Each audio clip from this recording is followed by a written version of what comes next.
Good morning, good afternoon, and good evening, investors. This is Scott Carson, and I'm excited for this episode. In this episode, if you're an existing and seasoned real estate investor, this episode might be a little repetitive for you. But I know as we roll into Q4 of this year, 2025, and we roll into 2026, one of the big things people start doing is looking at what they want to accomplish for next year. Or they start looking at what did they put down as resolutions or goals for 2025 and realize that they didn't hit them. Well, I'm always a big, huge fan of turning my new year into a 14-month year versus just a 12-month year. What I mean by that? Well, I start planning in October of what I want to accomplish in the next year so that over November and December, while it might be slower in other cases, you might travel a little bit. You got Christmas, you got Halloween, you got Thanksgiving kind of all rolling in the new year. It's hard to get a lot of momentum going, but at least you can start doing some simple things so that 2026 becomes a much more successful year for you. And there are basically 5 things that I'm a big, huge fan of that you need to start doing so that you're prepared for January and February. Because what happens? Most people put off things till January, February, and they're already behind the 8 ball. January and February, you're going to see a lot of people wanting to do some things. And it's kind of like people going to the gym. It's packed January 2nd, and it's vacant by February 1st. You know what I mean? New Year's Day is kind of busy. Valentine's Day, people are already sloughing off for the most part. And I don't want you to do that because these are 5 things that everybody has to do. And from somebody who's worked with so many, thousands and thousands of real estate investors across the country through our podcast, and then also going out and working with hundreds of investors in their local markets, not just in the Texas market, but across the country. There are some really basic things to do, but you have to put them in place. And instead of waiting to the last minute, start doing it now for you, okay? Now, what am I going to talk about? Let's share my screen here so you guys can kind of see what I'm talking about. We can go from there, all right? This is not rocket science stuff, but these are things that are very important for you to do. Okay. Now I'm talking to you like you're a brand new investor. Okay. Like you're a 5-year-old. Well, 5 years are probably doing this, but let's just say an 18-year-old then, because you're legally doing it. The first thing you got to do is you got to go get an LLC. All right. Yes, people say, well, can I use my self-directed IRA? Yeah. Can I use a land trust to buy it? Yeah. But let's just be smart here. Okay. Let's just quit trying to be the cheapest and the biggest know-it-all. Go get you an LLC. An LLC is pretty easy here in the state of Texas and costs you about $300 registering the name on the Secretary of State and going to get you a tax ID number from the IRS website. Obviously, if you're investing in Texas from outside other states, it's good to have a local Texas LLC. Maybe it's cheaper to do an LLC in Mississippi or South Carolina. If you're in California, you're looking to invest in Texas, guess what? You're going to pay an $800 filing fee to be co-named on an LLC anywhere. So that's what your fair weather tax is for living in California. The best thing is if you're living here, go get you an LLC, create a tax ID number, go open a checking account, savings account, those things. Those are exciting things to do. And those are much more important than going down and just filing like a doing business as. Doing business as gives you no asset protection. Yes, it's going to be like $20 to do at your local appraisal county recorder's office to record that. But go create an LLC. It's the first step of doing business. It adds value to you. You got a separate LLC. It's a little bit of asset protection. We can talk about that in a later episode. The next thing you need to do, go open yourself a self-directed IRA. Now, we're going to have an IRA expert on talking about the different options for opening a self-directed IRA, whether you do a regular traditional, a Roth, an ESA, opening an HSA, a solo 401k, a SEP, or doing like a checkbook access, a checkbook or self-directed IRA LLC is another option for you too. But going and opening a self-directed IRA, put $100 in there, get it started. It's so important for you to do because you can start using that. It will help you eliminate some other things and also start building a little bit of a nest egg for your retirement. And there's some great things that you can do with your self-directed IRA. Doesn't need to be a lot of money. For most of you guys that are working, a regular JOB, just start your Roth IRA. If you're below what that income level is, start your Roth IRA. So you have something to start putting assets into if you want to use the money in your IRA for a rollover, or just have it to start doing some things. Because you don't have to have a lot of money in your self-directed IRA. You can start doing some options and wholesaling and other things like that, or small note balances. There's a lot of things to use with small balances in your IRA. You might as well put it to work for you. So go open it up. Okay. Now, depending on where you're located. Now, if you're living in a major city, it's pretty easy to find a local real estate investment club or real estate investing association. Okay.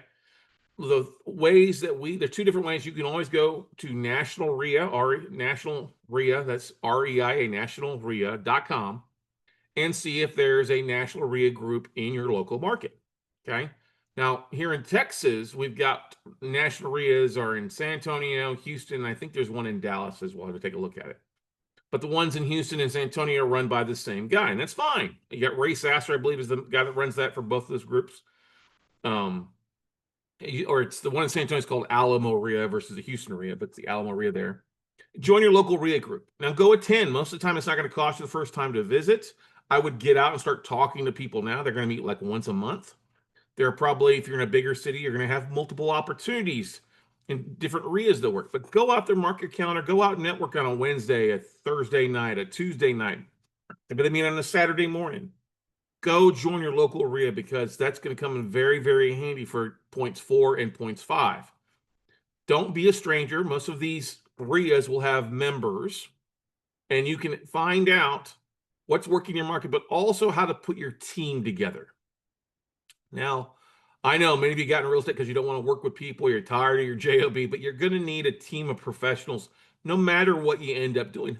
Not that it's going to cost you anything to put a team together, but really you need to first and foremost, you need to find a real estate agent, all right, a realtor that works with real estate investors. And most people will know somebody that works well at the local RIA. Hey, I'm looking for a real estate investor agent to help me pulling comps, submitting contracts, stuff like that here local. And that's if you're investing in your local market. Okay. If you're investing out of state or out of your market, it might make sense for you to drive or fly to that market to attend a RIA club to start putting your team together. I mean, you can do it virtually. There's nothing wrong with that, picking up a phone call on Google and other things.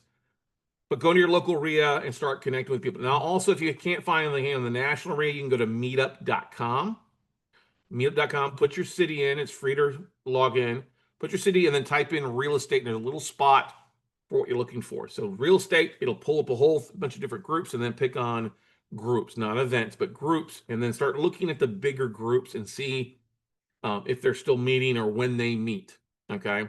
But when you go to the meetup group or go to the RIA club, start talking to people. Who's a good realtor you can use? Who's the local hard money lenders? Who's a good investment friendly title company? Who do you guys use for closings? Is there a mobile notary?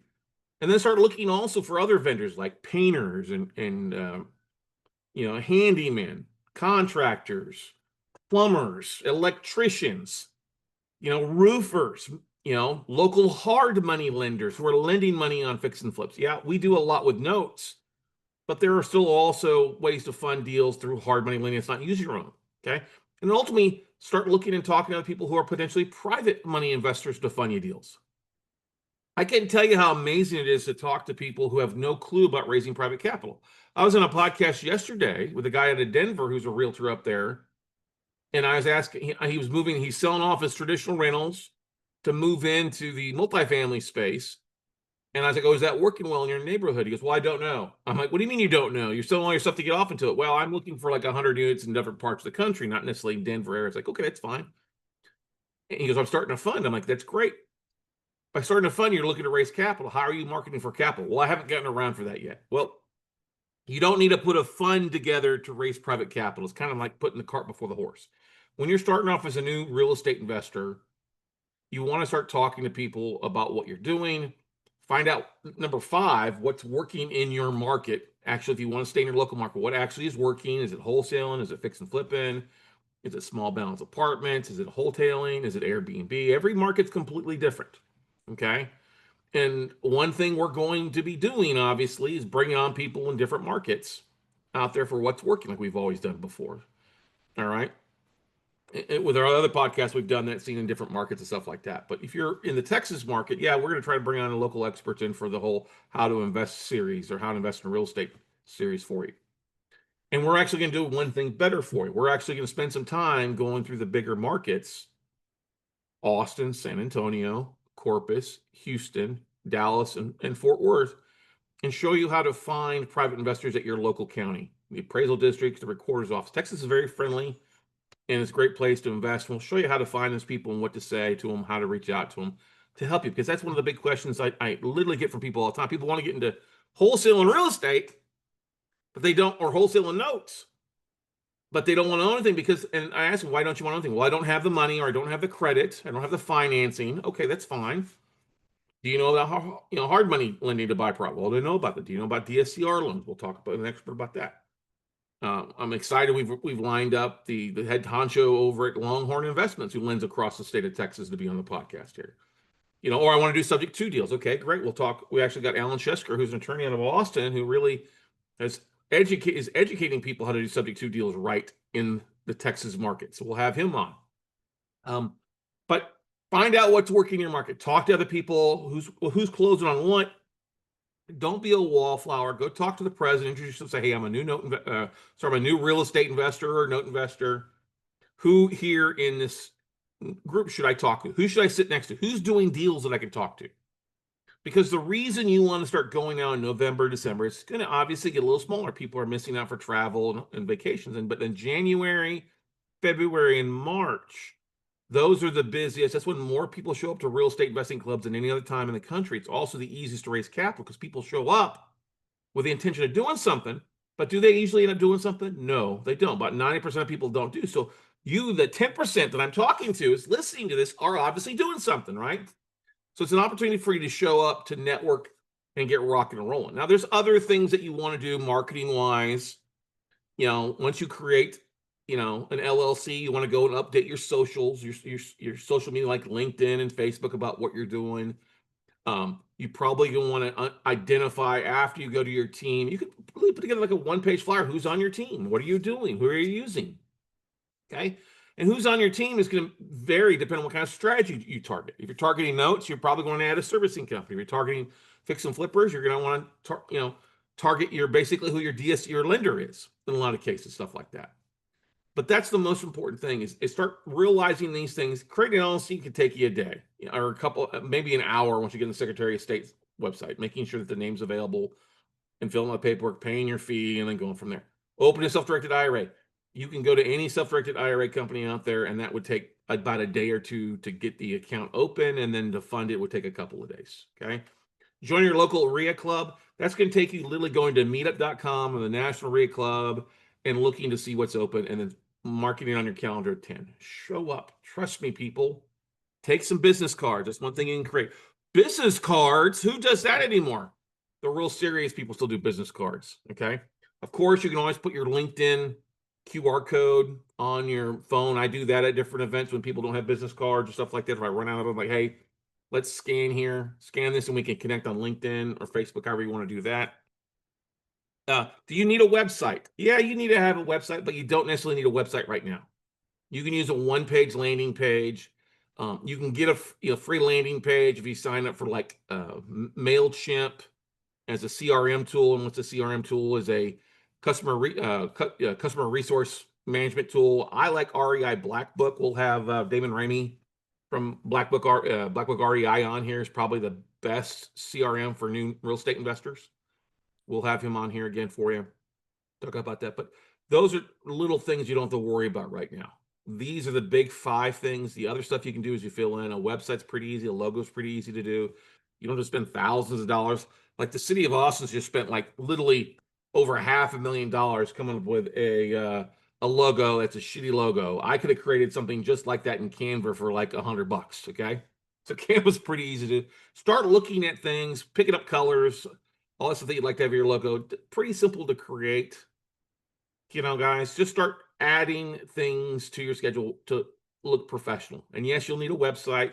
You'll need to start probably creating some content about what you're doing and what you're talking about. And that's either for like an executive summary you create or like a YouTube video. But let's keep it simple here. Create an LLC. Go open a self-directed IRA and put $100, $200 in it. Okay. Join your local RIA. Okay. That may be 15 to 20 bucks a month to show up at an event. Okay. Put your team together, and your team consists, again, realtors, title, a closer, and a real estate attorney there locally that can help you with foreclosing or documents, or helping putting agreements together. Okay. And then your vendors, painters, electricians, plumbers, roofing. Okay. Probably even some You may find some folks or companies that do all that stuff. And then also looking at and connecting with other investors in your area, your DSCR lenders, if that's something, DSCRM lenders, if you're doing that. Like I said, your hard money lenders, saying your private investors, but building a network of investors to talk to. And as you go and connect with people, you grab business cards, start putting that into a database and start talking to people. Hey, let's meet for coffee or meet for over Zoom or meet for breakfast someday. One of the greatest things I always loved doing when I would go out on the road early on, when first started working with investors 20 years ago, is when we'd start putting a team together. We'd go to the local RIA club. I would go out and spend 4 to 5 days with somebody in their market. Okay. And the first thing that we would do is, okay, let's plan this on when your local RIA meets. And then we would meet with a title rep, a hard money lender, and then try to talk to a realtor or two, all in the same time frame, to put a team together, to somebody to reach out to help them. Okay. And then also, who else is on your team? Your coach, the person you're relying on. Maybe you want to throw me on your team there to help you out as well with questions. As always, you can book a phone call at talkwithscottcarson.com. I'm always glad to help you. And start that networking, start getting the word out to your database of what you're doing and what you want to do. It's a New Year's resolution. Hey, I want to start diving into real estate. It's one big thing. I want to start being a real estate investor. I want to be a landlord. I want to be a note investor. I want to be Airbnb. There's so many different activities out there, but it's up to you to find out what's working in your market or the markets that you want to focus on. Here in Austin, Texas, a lot of folks, oh, I'm not going to buy in Austin, it's expensive, so I'm going to San Antonio. Oh, San Antonio's not working so well, I'm going to go to Houston, or I'm going to go to Corpus Christi, or I'm going to go to DFW. Doesn't matter. Identify what's working in your market. Make the choice to show up to your local RIA or local RIA in your market. Maybe you need to fly. Maybe you need to drive 2 or 3 hours. It's going to be well worth an investment of your time. Find out what events are going on. Many of your local RIAs are going to have end-of-year Christmas parties or vendor nights that you can learn from and connect with, and put a whole team together, lead sources, foreclosure leads, whatever it might be, all together in one spot in just a few hours. All right. So those are the things that you need to do. If you've got these things, great, you're off rock and rolling. Now let's go find what's working in your market and then start that marketing to work it out. And I'm excited. We're going to have some different folks on. Like I talked about earlier, we're going to have Alan Shesker on to talk about subject to deals. We're going to have Micah Nicholas, is my buddy from probate leads, U.S. leads list. We're going to have the guys from foreclosure listing service here, or the Roddy list, coming back on, Jack Zagunis, to talk about that. We're going to have Arnie Aberson talk about tax liens. And then we've also got a bunch of other folks, local professionals, to share what's going on in their market that's working for you. Okay. So like I said, if you have any questions, you want to talk real estate, figure out things, feel free to reach me at talkwithscottcarson.com. That's talkwithscottcarson.com. We are here to help you take advantage of what's going on. And make sure, guys, too, that you go and follow me on LinkedIn. And, I'm just the one Scott Carson there on LinkedIn. We're starting to see a lot more distressed debt, a lot more stressed deals out there. And if you're looking for stuff in your markets and stuff like that, reach out to me. Let me know what markets you're looking at. We might just have some deals for you that you can dive into. So go take some action, and we'll see you at the top, everybody. Bye. Get going. Like I said, turn 2026 into a 14-month year, and you'll be a lot more successful by just taking these little steps to get done before the first of the year, because you never know what's going to fall on your lap come December. Because December, we see a lot of deals that get reduced and offered up at prices that you probably wouldn't see the rest of the year, because they want to get it closed before the end of the year. So get started, go put this stuff together, and we'll see you at the top, everybody. Bye.